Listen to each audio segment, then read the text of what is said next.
Abra comigo a sua Bíblia, na carta do apóstolo Paulo aos Efésios, capítulo 1.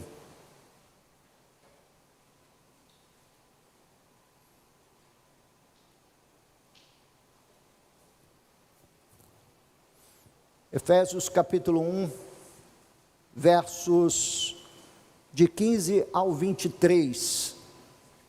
Nós pretendemos fazer a exposição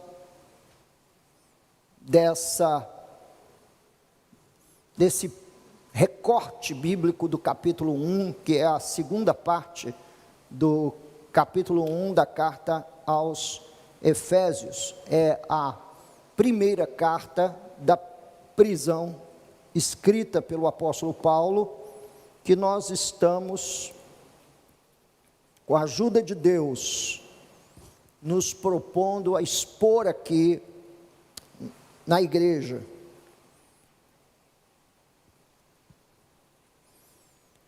Efésios capítulo 1, versos de 15 ao 23. É muito importante nós termos em mente de que o apóstolo Paulo escreveu essa carta de uma prisão romana, possivelmente de uma das mais seguras prisões da época. O preso era descido por uma abertura no teto da prisão, a maior parte delas feitas de pedra ou ainda cavadas em pedra. Eu, quando entrei na suposta prisão em que Paulo ficou preso em Cesareia, foi a primeira prisão do ciclo de 3 reclusões. Ele esteve preso em Cesareia, em Roma, na famosa prisão Mamertino, e depois em sua própria casa. Ele acabou morrendo a partir de uma casa alugada que ele morava e recebia ali os judeus numa parte do tempo em que esteve preso, possivelmente o segundo período da sua prisão. Então, tudo que nós lermos, tudo que nós refletirmos, tudo aquilo que nós pensarmos, devemos pensar a partir da sensação de clausura, de estarmos completamente presos, sem acesso ao mundo exterior, sem acesso a absolutamente nada. Muitos acreditam que o apóstolo Paulo desenvolveu um problema sério de visão durante esse período em que esteve preso, por conta de estar preso numa cela muito escura e úmida. E é bem possível que ele, apóstolo Paulo, tenha ou perdido a visão, ou sua visão tenha se deteriorado bastante nesse tempo. Nós vamos nessa manhã falarmos sobre como se ora pela igreja, como devemos orar pelos eleitos de Deus, como devemos orar por aqueles que estão na casa de Deus, são parte do povo de Deus, são a igreja de nosso Senhor e Salvador Jesus Cristo. É o que trata Efésios capítulo 1, versos de 15 a 23. E vamos estudar essa passagem bíblica, que é a segunda parte do capítulo 1 da carta aos Efésios, sabendo que uma das maiores deficiências na vida do crente está no campo da oração.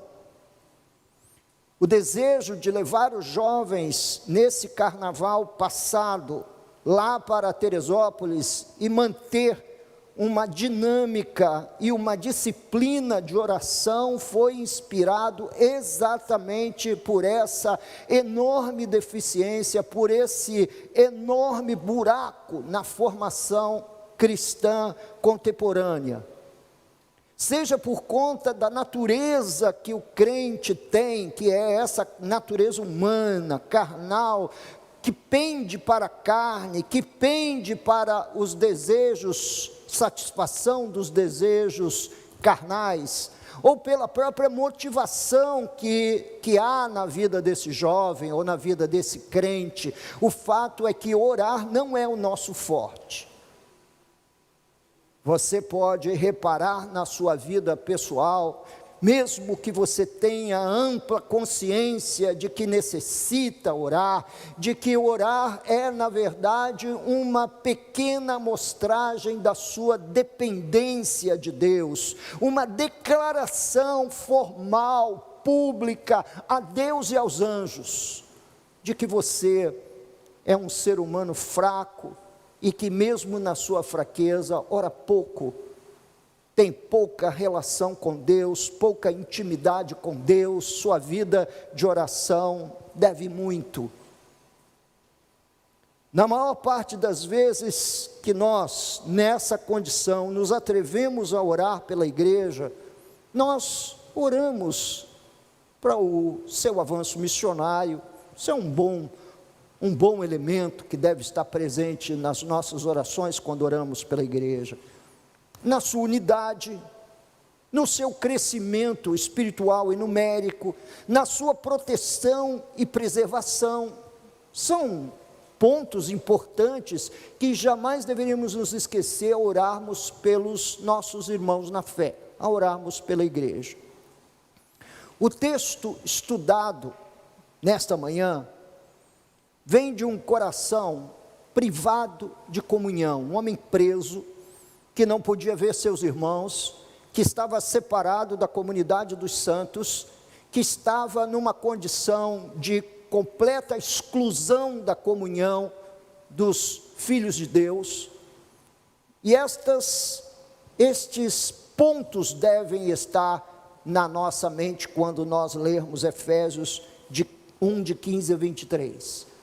Um homem sem a comunhão da igreja, um homem sem a sua classe de discípulos, um homem sem seu púlpito, um homem sem movimentação missionária, um homem completamente distanciado socialmente da igreja. E como uma pessoa totalmente privada da comunhão dos santos, distanciado socialmente dos seus discípulos, distanciado da sua obra missionária e do seu trabalho, como esse homem deve orar? Obviamente que, salvo as devidas proporções, nós também estamos vivendo mais ou menos nessa circunstância, privados da comunhão plena com os nossos irmãos na fé, privados, como por exemplo, de fazer um retiro com a capacidade máxima da casa de retiros para não criar nenhum embaraço para ninguém. Como é que se ora nessas condições pela igreja? O fato é que essa oração de Paulo passa a ser uma oração padrão pelos santos de Deus. Quando você estiver sem saber o que falar com Deus, aparentemente você já orou por si, já orou pela sua família, agora você gostaria de gastar um tempo de oração pela igreja. Como é que você faz? Abra lá em Efésios capítulo 1, versos de 15 ao 23, e faça uma leitura disso em voz alta, diante de Deus, procurando entender o texto e dando forma prática ao texto, orando e colocando isso em prática, baseado, portanto, no fato de que nós oramos pouco e orar não é o nosso forte, e na nossa total inaptidão natural de sabermos orar adequadamente. Aliás, foi o mesmo Paulo que disse que nós não sabemos orar como convém, mas o Espírito Santo intercede por nós com gemidos inexprimíveis. Portanto, o Espírito chora em nós, geme em nós, e acaba traduzindo essa nossa inaptidão e essa nossa ignorância em gemidos inexprimíveis diante do Pai. Nós vamos enxergar também nesse texto as grandes e reais necessidades dos cristãos em todos os tempos. Não é que nós vamos estudar uma lista de oração vazia de atualidade. Não, ela é atual também. E nós vamos juntos construir uma lista de oração que certamente nenhum de nós, talvez um dia, enquanto estivesse lendo a Bíblia, pensou em fazer, mas nós vamos fazer uma lista de oração juntos nessa manhã, a fim de que, quando desejarmos derramar o nosso coração e orarmos pela igreja, podemos nos servir desta lista. E entrar para dentro do quarto da oração, levando conosco essa lista e orando por cada um desses pedidos. Vamos iniciar. Capítulo 1, versos 15 e 16. Diz o texto: por isso, também eu, tendo ouvido a fé que há entre vós no Senhor Jesus, e o amor para com todos os santos, não cesso de dar graças por vós, fazendo menção de vós nas minhas orações.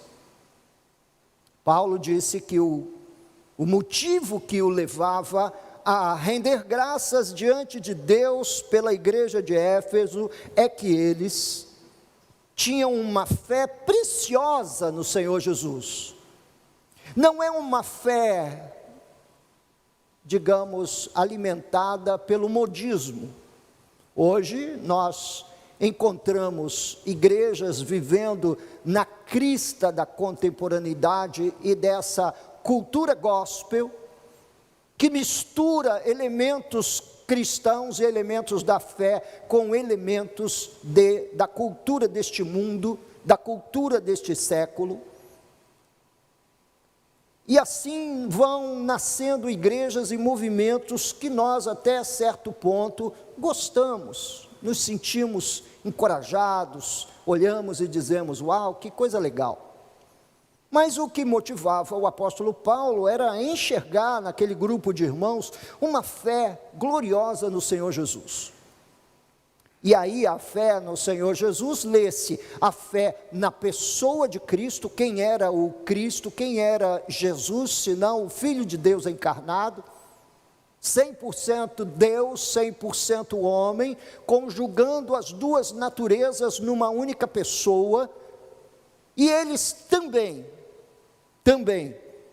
tinham uma fé no Evangelho de Jesus, no ensino de Jesus, na exposição pública da palavra do Evangelho. Eram duas coisas importantes para os efésios. Paulo via isso.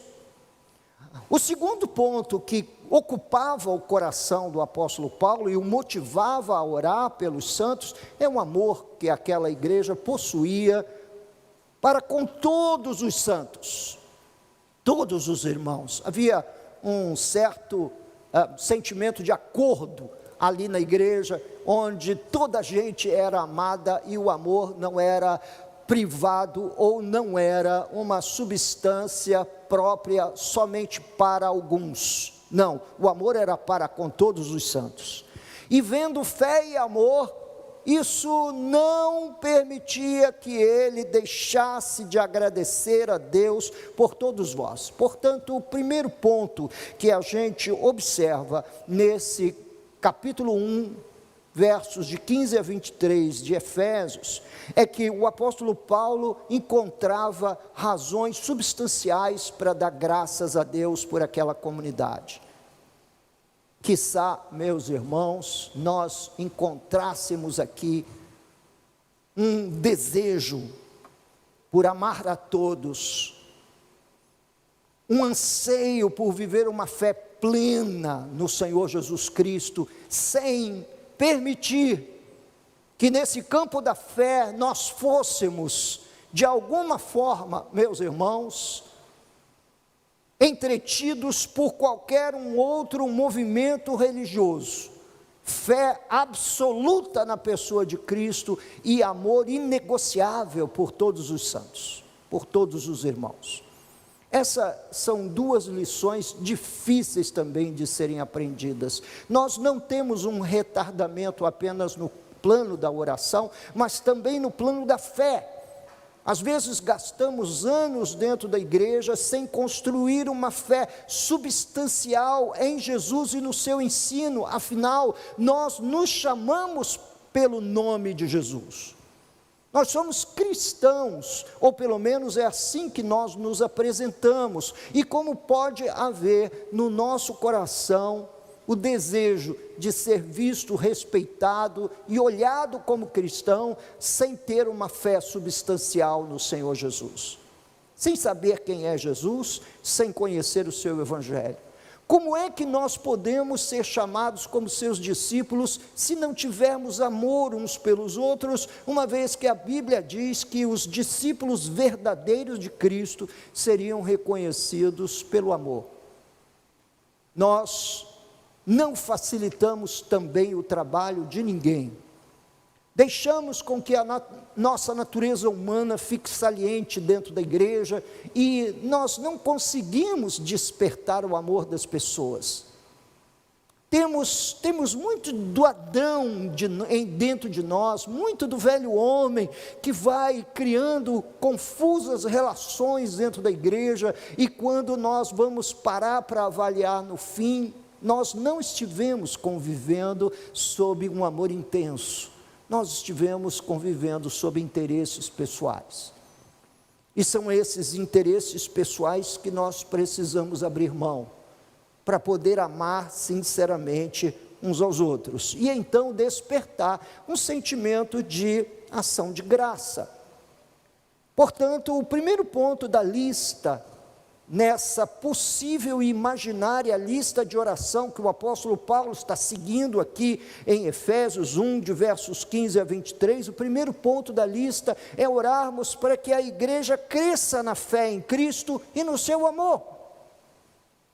Esse é o primeiro ponto pelo qual nós todos deveríamos orar quando fôssemos orar pela igreja, quando fôssemos orar por alguma pessoa crente em nosso Senhor e Salvador Jesus Cristo. Suponhamos que você tenha filhos crentes. Pelo que orar espiritualmente por eles? Para que Deus faça crescer neles o conhecimento de Jesus e o seu amor. Para que eles possam amar de fato a igreja, amarem-se uns aos outros e amar de forma integral todo o povo de Deus, até mesmo aqueles, talvez, que despertem menos simpatia dentro da comunidade. E eu, muitas das vezes, já passei por esse ponto, volto a passar hoje, forçado pelas Escrituras. Há pessoas que não despertam simpatia natural. Sua vida, sua distância,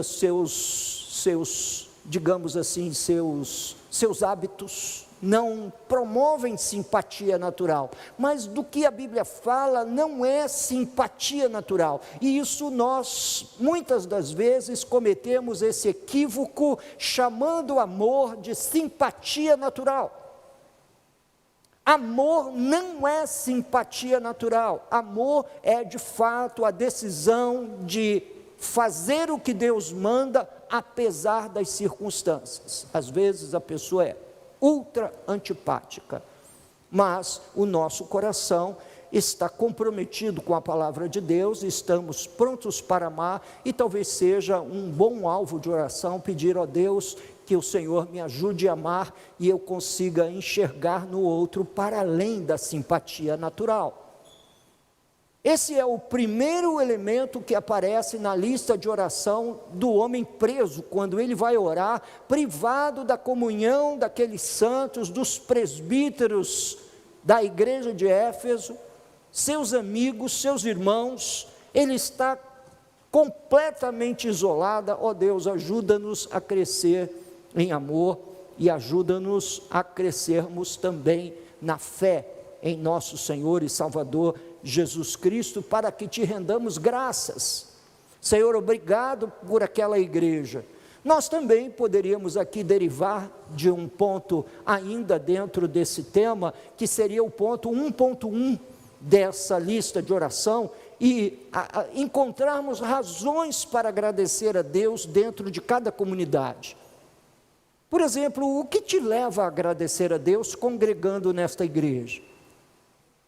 Eu sei que você está aqui aos domingos, você ouve a palavra de Deus, você ouve a exposição pública da palavra do púlpito da igreja, isso é muito bom, mas do que você, observando ao seu redor, na convivência dos santos, no que levaria você a dizer: Senhor, muito obrigado por estar congregando nessa igreja? O que essa igreja inspira você no sentido da ação de graças, e você render graças a Deus por essa comunidade, por essas pessoas queridas que convivem com você aqui dentro da igreja?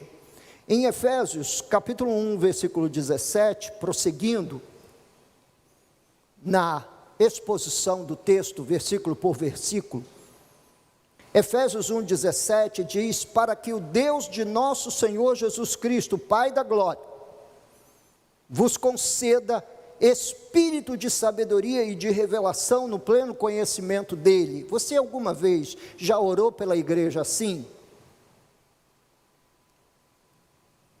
Alguma vez, lendo Efésios 1, versos de 15 a 23, você já foi despertado pelo Espírito para fazer essa oração pela igreja? Ó Deus, concede a todos os santos, ó Deus, um espírito de sabedoria, de modo que as pessoas na igreja sejam sábias e não tolas.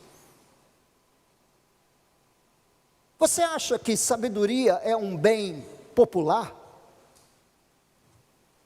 Você acredita que toda essa gente com quem você se relaciona no seu dia a dia, dentro e fora da igreja, são pessoas sábias? Eu vou além.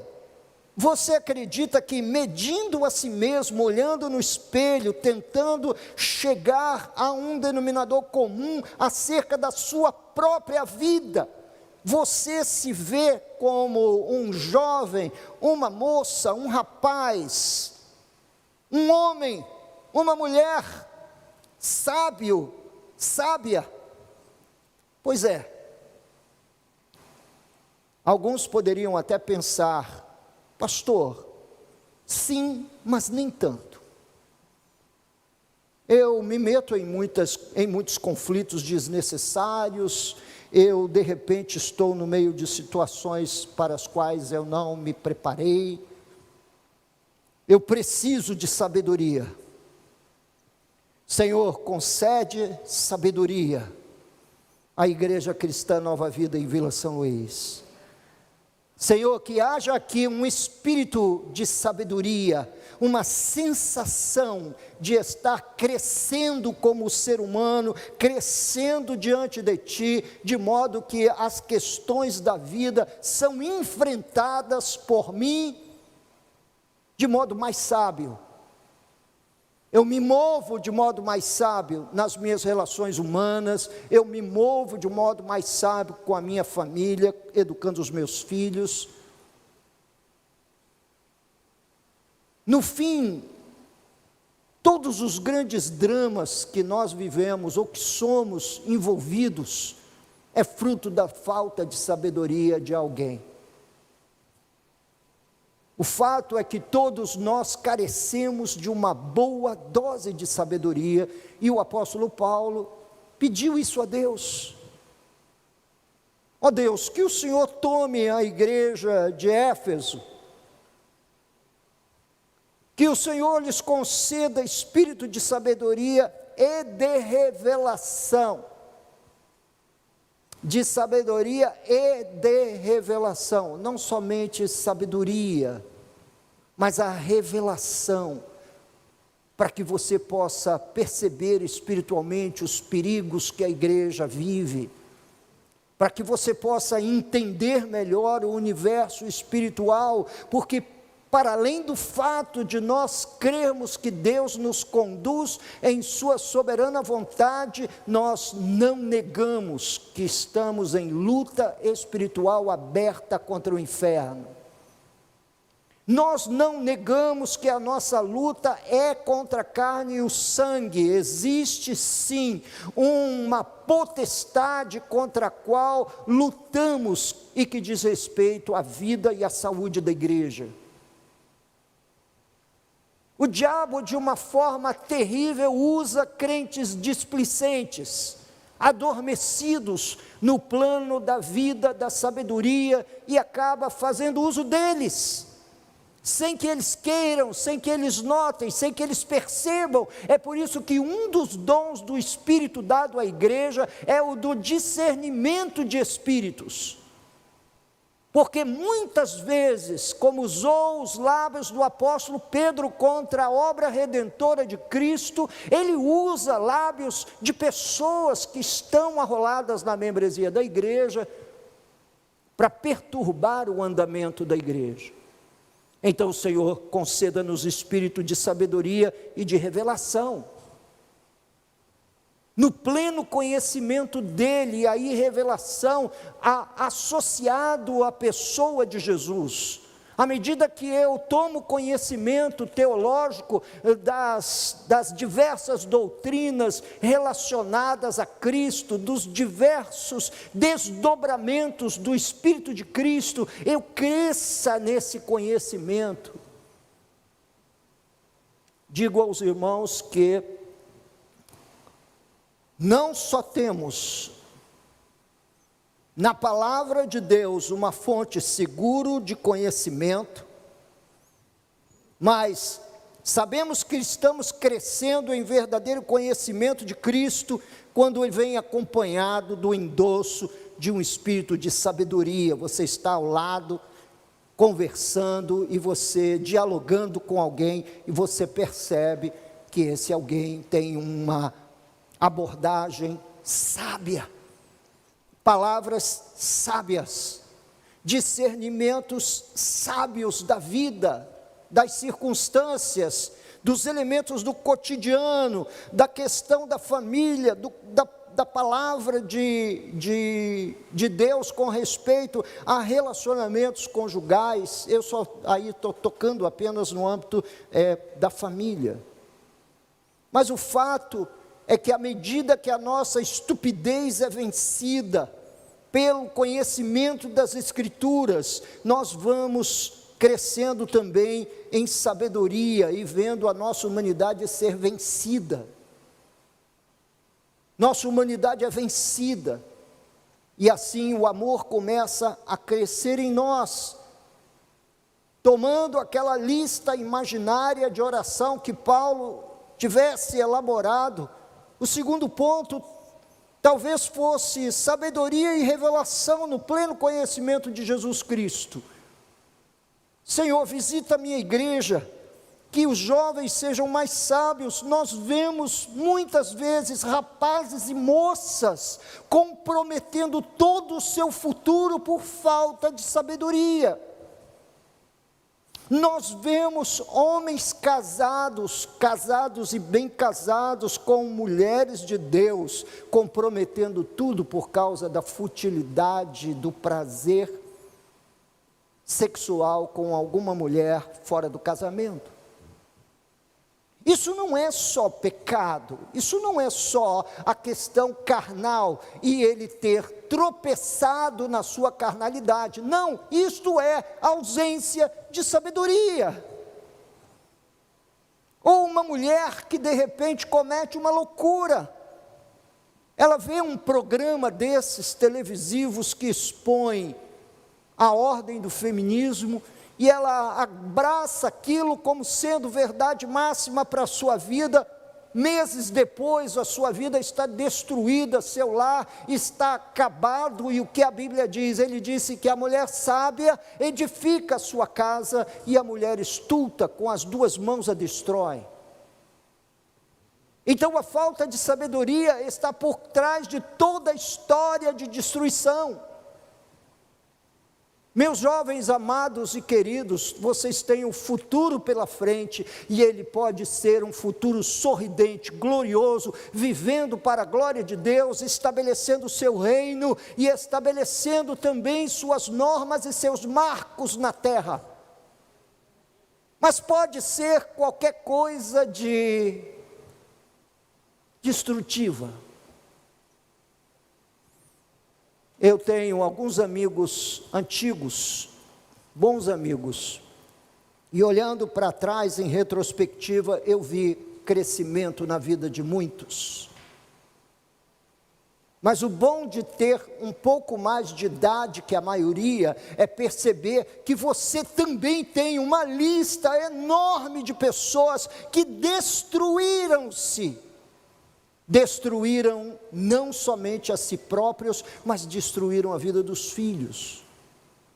Porque os filhos não conviveram com modelos replicáveis, modelos admiráveis.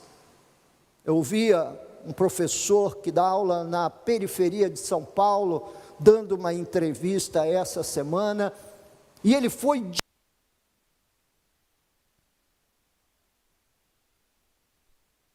enxergando, e ele dizia que esses meninos, ele estava falando, ele é professor de uma classe do 2º ano do 2º grau, 2º ano do ensino médio, e ele dizia, eles não têm uma referência de autoridade, geralmente são filhos de pais divorciados, ou de pais que cometeram a loucura de abandonar sua família. Eles não respeitam ninguém, porque não têm uma fonte de autoridade.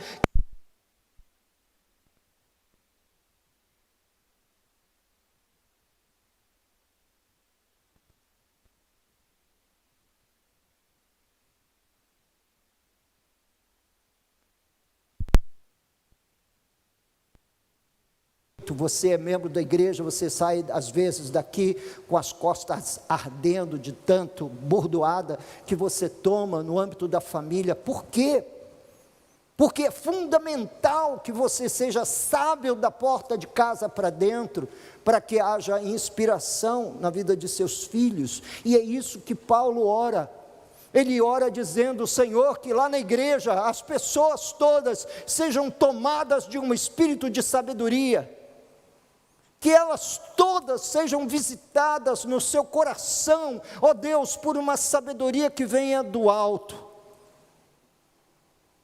e que o conhecimento de Jesus esteja na vida deles, que eles não sejam cristãos de domingo, domingueiros, mas sejam cristãos todos os dias, e que o estudo da Bíblia Sagrada esteja presente no cotidiano deles. É fato. Versos 18 a 19, o apóstolo Paulo disse, iluminados os olhos do vosso coração. É que existem dois olhares do ponto de vista bíblico, e que diz respeito à vida humana. Tem o olhar, que é o olhar destes olhos, que poeticamente os poetas cantaram no passado, chamando-os de janelas da alma. Aquilo que você contempla, a vida que você vê. Mas existe um olhar que muitos de nós, meus queridos irmãos, somos tremendamente deficientes, infelizmente, lamentavelmente é isso, os olhos do coração. Ele disse, iluminados os olhos do vosso coração, para saberdes o que os olhos físicos não revelam.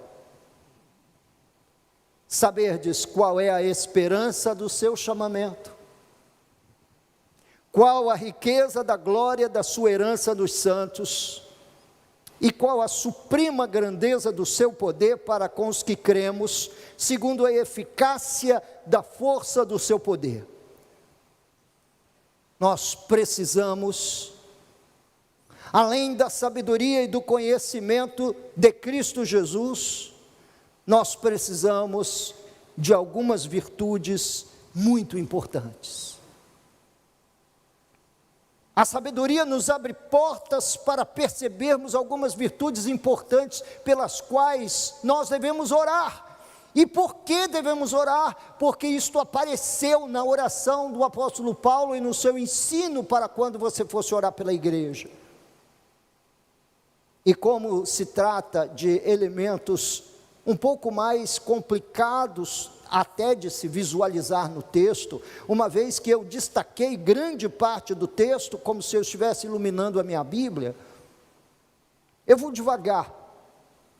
Iluminados os olhos do coração para saberdes qual é a esperança do seu chamamento, a riqueza da nossa herança e a suprema grandeza do seu poder. Vamos começar. Melhor, a esperança do nosso chamamento. Quantos de vocês acreditam que foram chamados por Deus? Uma irmã, minha mulher, graças a Deus, pelo menos uma, foi chamada por Deus. Os outros têm dúvida. Essa nossa reticência na resposta nos traz ou traduz uma dúvida pública. Então deixa eu resolver o problema da dúvida pública dizendo a você o seguinte: se você foi salvo em Cristo Jesus, e se você recebeu a Cristo como o Senhor e Salvador de sua alma, se o Espírito Santo o regenerou para uma sagrada vida diante de Deus, você foi chamado. Recebeu o chamado.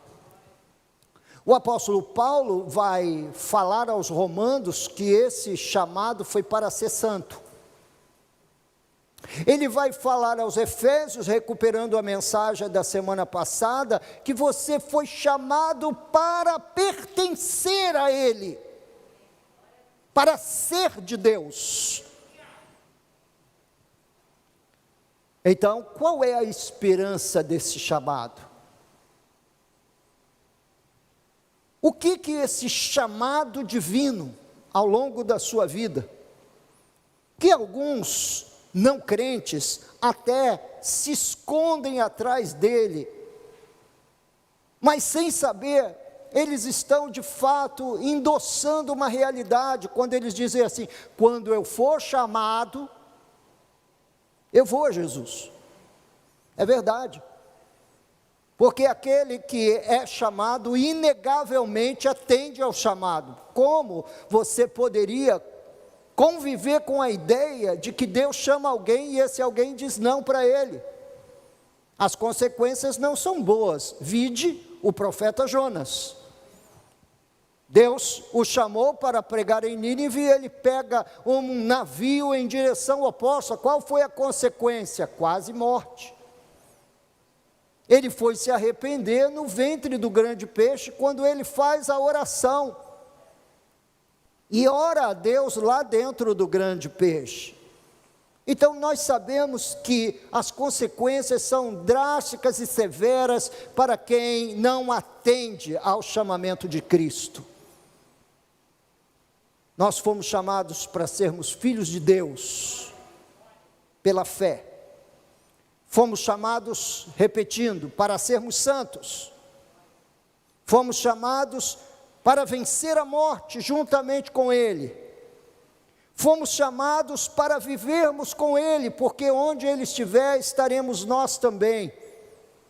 Fomos chamados para reinarmos com Ele. Fomos chamados para pertencermos a outro reino.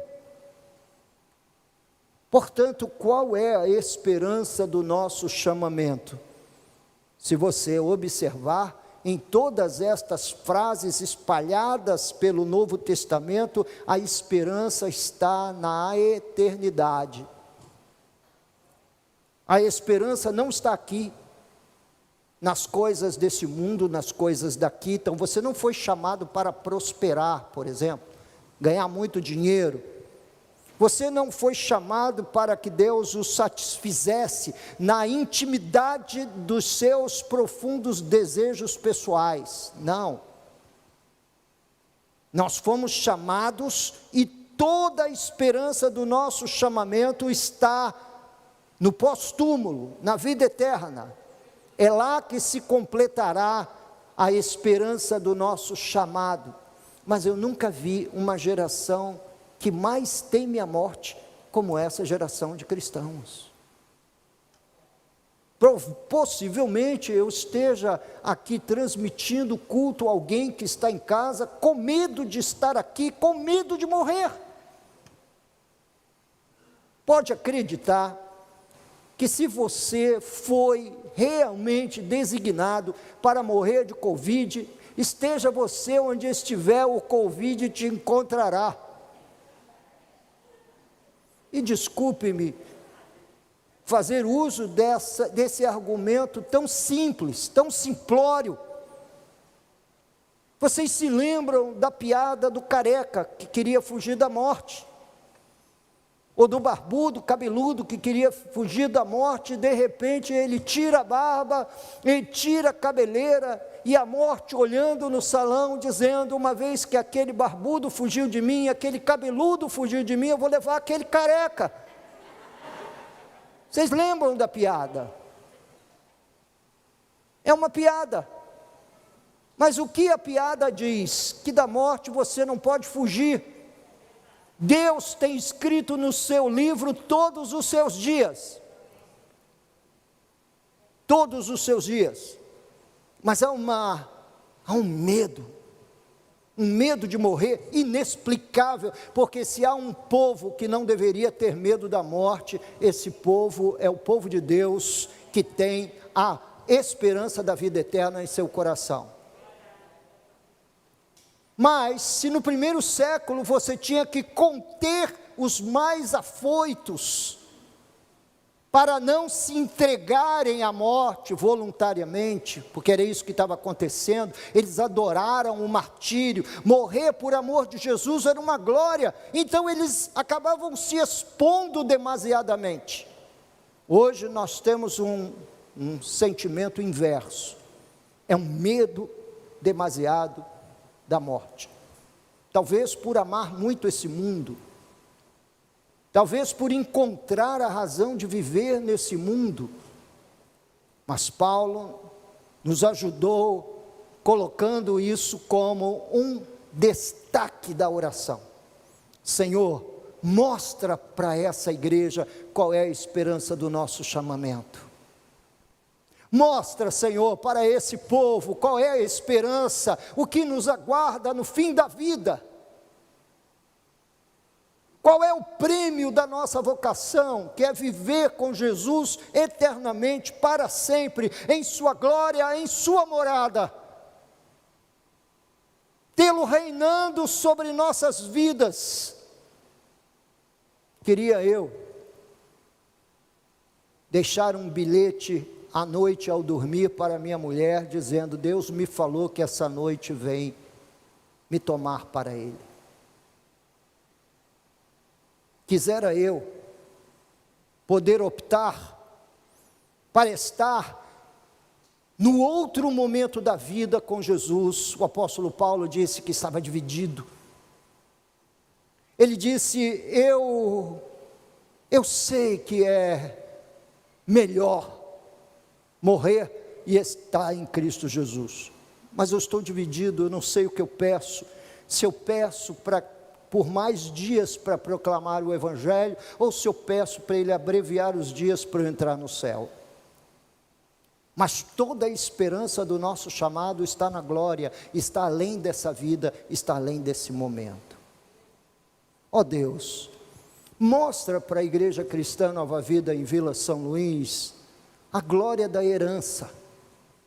É que nós achamos que todos esses elementos dos quais nós tomamos conhecimento ao ler a Bíblia, que todos esses elementos não são elementos físicos que nós podemos segurar, precificar, valorar, e por isso não significam nada para nós. Nos parece quase discurso, mas não é. Há uma glória na nossa herança. E eu vou conectar isso com o texto que nós lemos em 1 Coríntios capítulo 2, a partir lá do verso 6 ao 10. Nem olhos viram, nem ouvidos ouviram, nem jamais penetrou em coração humano o que Deus tem preparado para aqueles que o amam. Meus irmãos, a herança é impossível de ser calculado o seu valor. Não é um apartamento, são moradas nas mansões celestiais.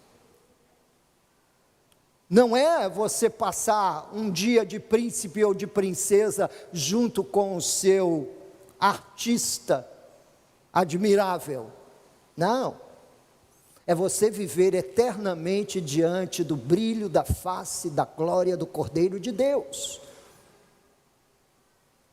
Não é você passar um tempo num resort em frente a uma praia qualquer, num lugar aparentemente paradisíaco. Eu bati umas fotos na quarta-feira, quando estava saindo lá da casa de retiros, publiquei, e os irmãos diziam: que paraíso! Você não viu nada ainda. Ninguém viu nada ainda. Mas o testemunho bíblico é glorioso. Isso para falar apenas no estado em que nós viveremos pós-túmulo, na glória eterna. Mas tem coisa maior. Você será vestido de incorruptibilidade.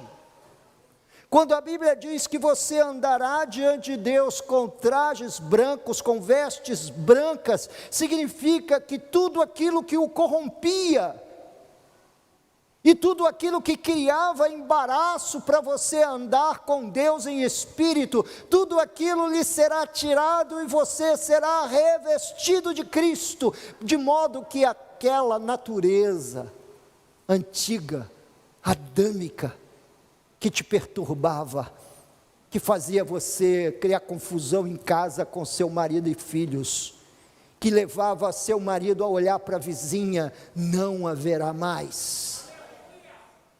Significa, meus queridos irmãos, que todas aquelas penúrias físicas que suportávamos, nossas doenças, eu espetando meu dedo para medir a minha glicose, acompanhando a minha diabetes, não haverá mais.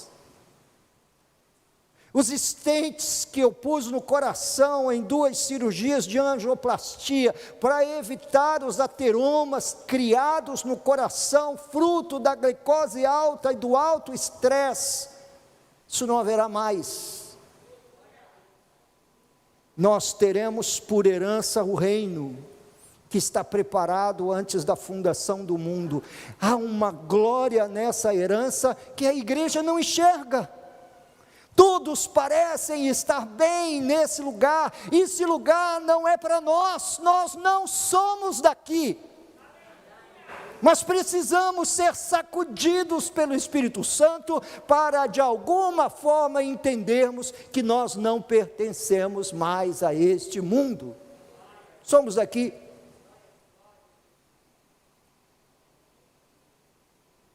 E qual a suprema grandeza do seu poder, que opera em nós segundo a eficácia do seu poder.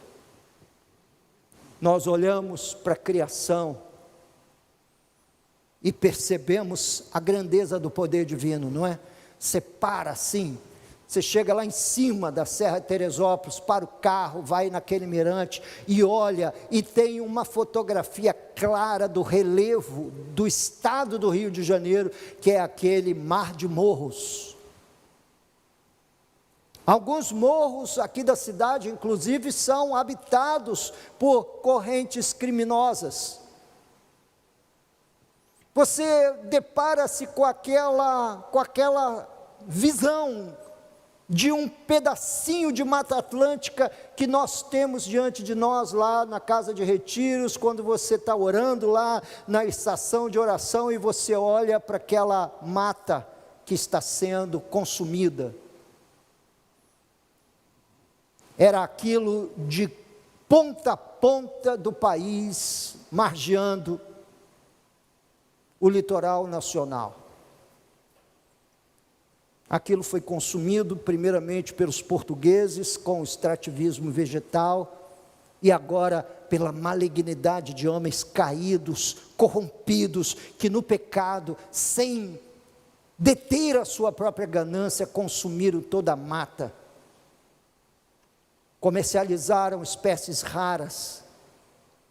Lembra que o nome dessa terra foi dada por causa do pau-brasil, porque primeiro era Ilha de Santa Cruz, depois Terra de Vera Cruz e depois Brasil, porque ela é rica com uma espécie vegetal com qual se faz tingimentos com o caule daquela madeira, fazia-se corantes, e a sede por dinheiro, a ganância dos primeiros colonizadores levaram todo o pau-brasil que havia.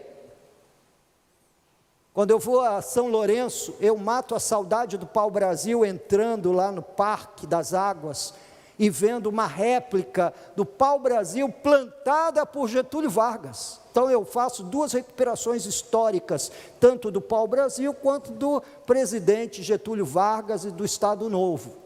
Tem uma parte da história que é renovada na minha cabeça.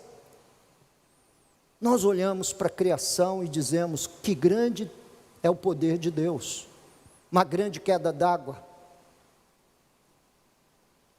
uma diversidade da fauna e da flora, que a gente tem também lá na casa de retiros, e isso é proposital, a gente planta coisa lá, né?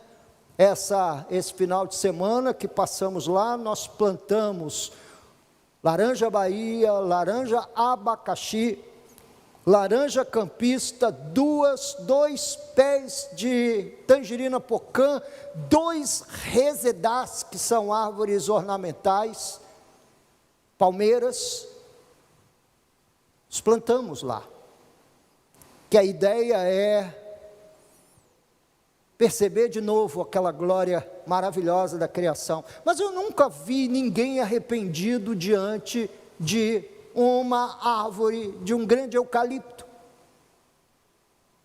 Você já viu alguém arrependido diante de uma orquídea? A Lourdes tem lá um orquidário dela lá, maravilhoso.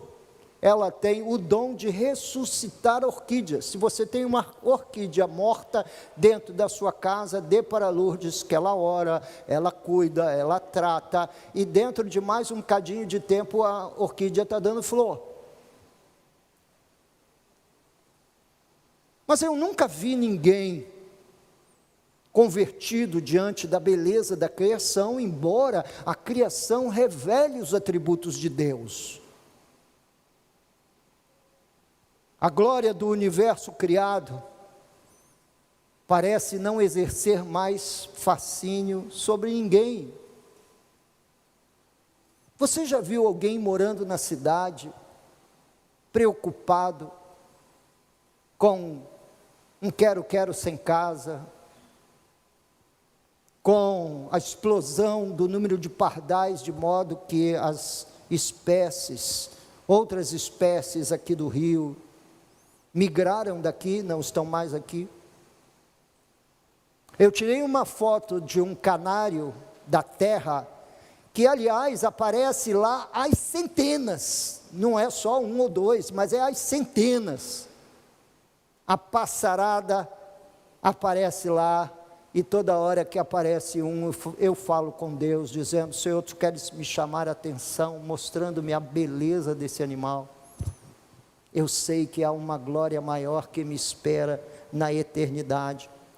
Há um poder eficiente por trás do todo o universo, mas especialmente um poder eficiente por trás de toda conversão, de toda libertação, de toda o movimento redentor do Espírito Santo nesse mundo. Me parece que o uso das coisas, e as coisas vão aparecendo e vão caindo em lugar comum. Nós imaginamos que uma conversão é qualquer coisa de comum.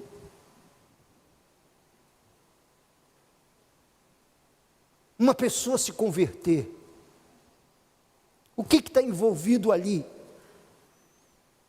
A eficácia do poder de Deus que trabalha naquela pessoa. Nós não podemos deixar que tudo isso se torne algo comum e uma experiência comum no dia a dia. Qual a suprema grandeza do seu poder?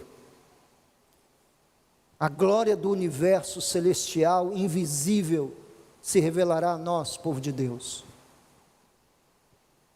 Novos céus e nova terra se imporão sobre as cataratas do Niágara, as pororocas amazônicas, a elevação quase inexpugnável do Everest. Ela se levantará sobre o deserto do Saara, sobre as florestas tropicais aqui na América Latina e na Ásia, e os cenários paradisíacos do Caribe.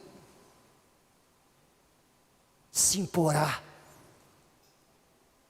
Nós estaremos lá para testemunhar isso. Deus, a partir desse universo contaminado, o transformará. E diz a Bíblia que num abrir e fechar de olhos, diz que o céu se enrolará como um pergaminho enrolado,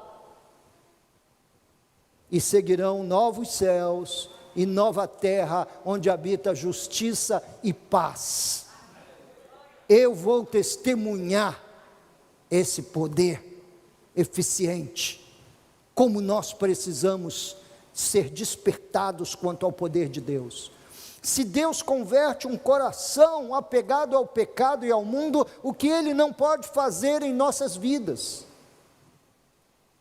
Então nós precisamos de uma igreja que não ponha limites ao poder de Deus, uma igreja que realmente creia num grande avivamento, uma igreja que verdadeiramente acredite nesse poder eficiente do Deus Todo-Poderoso, dessa suprema grandeza do poder de Deus.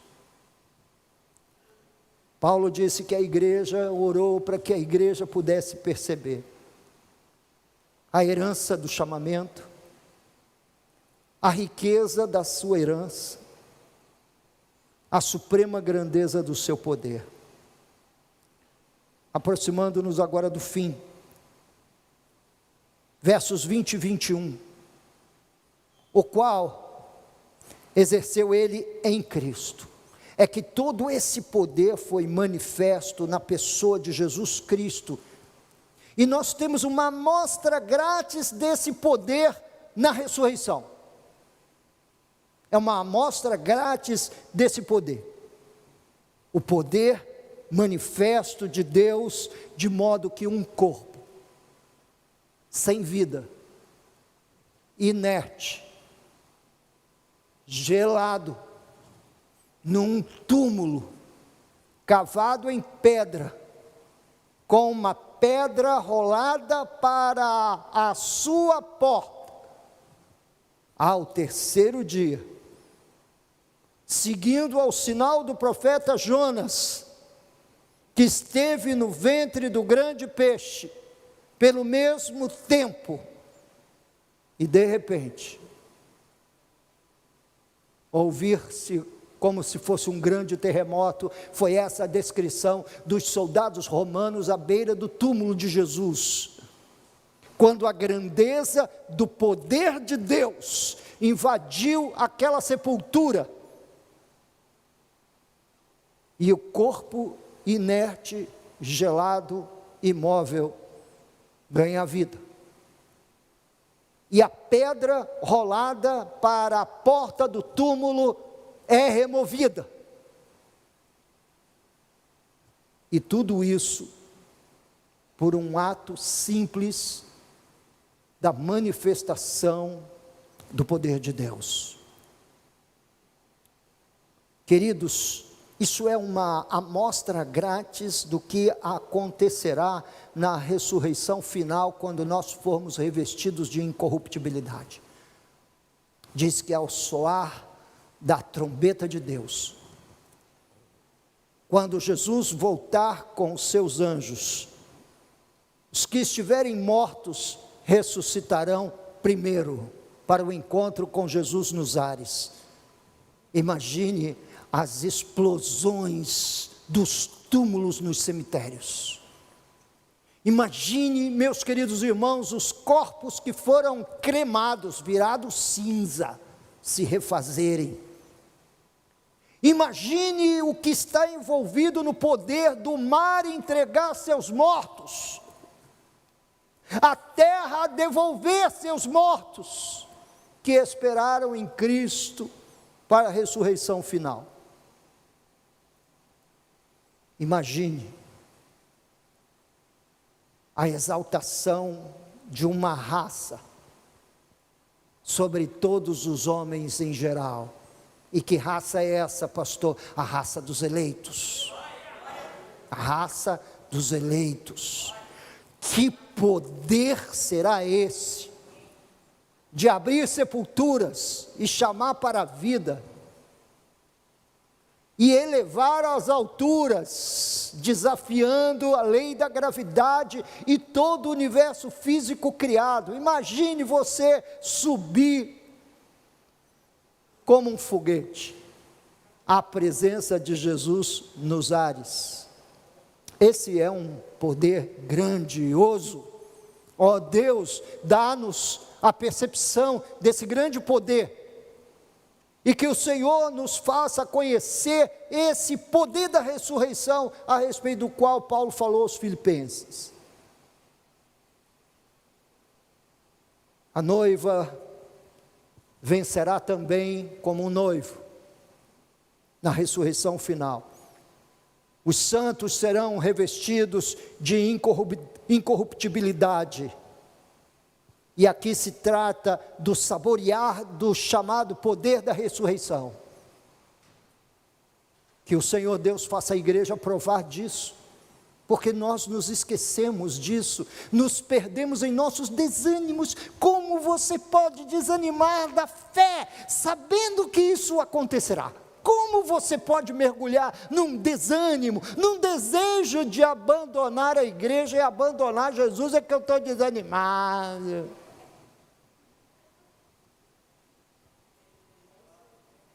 Nós precisamos saber que poder é esse. E aí, voltando àquela suposta lista imaginária de oração, o terceiro ponto dessa lista seria a iluminação dos olhos do coração quanto ao poder da ressurreição e à glória eterna. Senhor, visita a igreja Cristã Nova Vida em Vila São Luís e a sua igreja no mundo. Ilumina os olhos do coração dos crentes, para que eles possam perceber o poder da ressurreição e a glória eterna. E finalmente, o melhor para o fim, não é isso? Não foi disso que Jesus foi acusado, de deixar o melhor vinho para o fim? E pôs todas as coisas debaixo dos pés. E para ser o cabeça sobre todas as coisas, o deu à igreja, o qual é o seu corpo, a plenitude daquele que a tudo enche em todas as coisas. Isso parece uma linguagem filosófica demais, Paulo. Mas é uma filosofia santa, é um jogo de palavras e raciocínio para, meus queridos, enredar os sábios deste mundo. Eles não entendem, eles não compreendem, a igreja, o povo redimido, salvo das trevas, eleitos para pertencerem a Cristo e somente a Cristo, será tomada eternamente para si, para Jesus, a fim de que junto com ela Ele venha reinar para sempre e encha o universo com o encanto dessa união. Eu e Jesus, nós e Jesus, o povo de Deus e Jesus, nós somos um presente para Ele. A palavra do profeta dizia: Ele verá o fruto do penoso trabalho de sua alma e se alegrará. Nós somos o fruto do penoso trabalho de sua alma. Nós somos o objeto da sua conquista. E nós fomos conquistados para que todas as coisas estejam debaixo dos seus pés. Ele exercerá autoridade sobre tudo que existe, sobre os governos, sobre as políticas, sobre os partidos, sobre os nomes que nós às vezes consideramos tão importantes. Fugindo do cenário nacional para não criar problema, mas o nome de Biden, o nome de Trump, e de todos os demais poderosos desta terra, estarão debaixo dos seus pés, para que os homens percebam com quem está a autoridade. E ousadamente, ministros do Supremo Tribunal Federal estarão debaixo dos seus pés. Os ministros da República debaixo dos seus pés. Presidentes e candidatos à presidência debaixo dos seus pés. Enquanto isso, a igreja será seu corpo,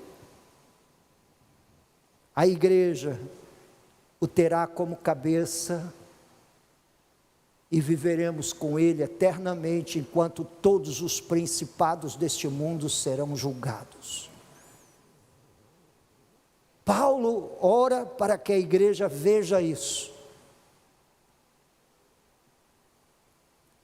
Esse é o cenário eterno que eu e você enfrentaremos. E aí a lista imaginária de oração fica completa. Número 1, quando você for orar pela igreja, ore para que ela cresça na fé em Cristo e no seu amor. Ore para que ela cresça em sabedoria e revelação no pleno conhecimento de Jesus Cristo. Ore para que os olhos do coração dos crentes sejam iluminados quanto ao poder da ressurreição e da glória eterna. E ore para que Deus nos prepare a todos para as bodas eternas do Cordeiro de Deus, e que naquele grande dia a gente esteja junto com Ele. Oremos. Deus e Pai, verdades profundas de Tua santa palavra,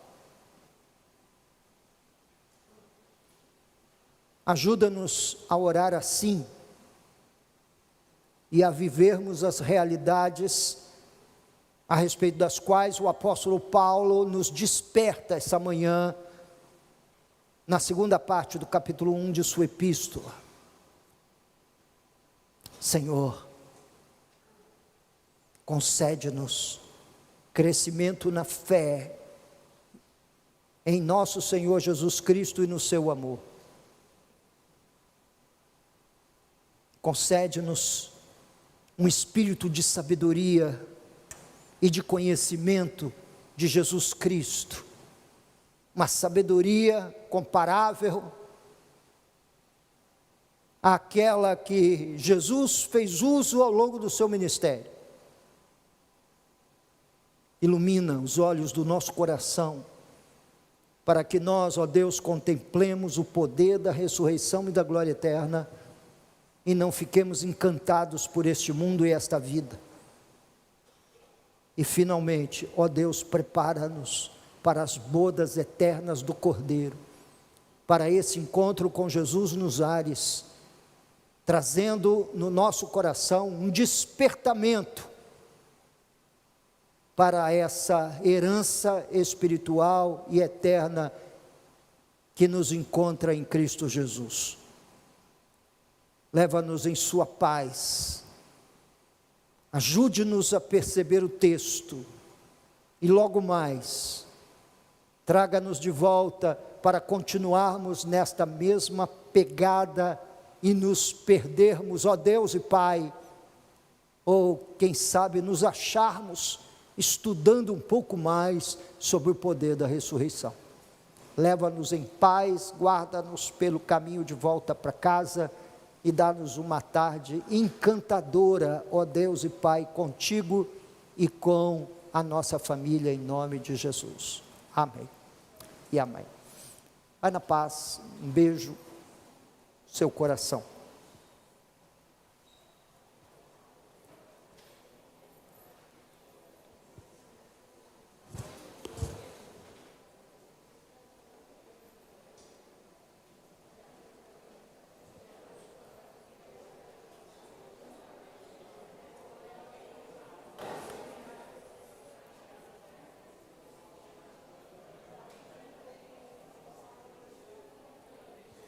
Professores, professoras da EBD, por favor.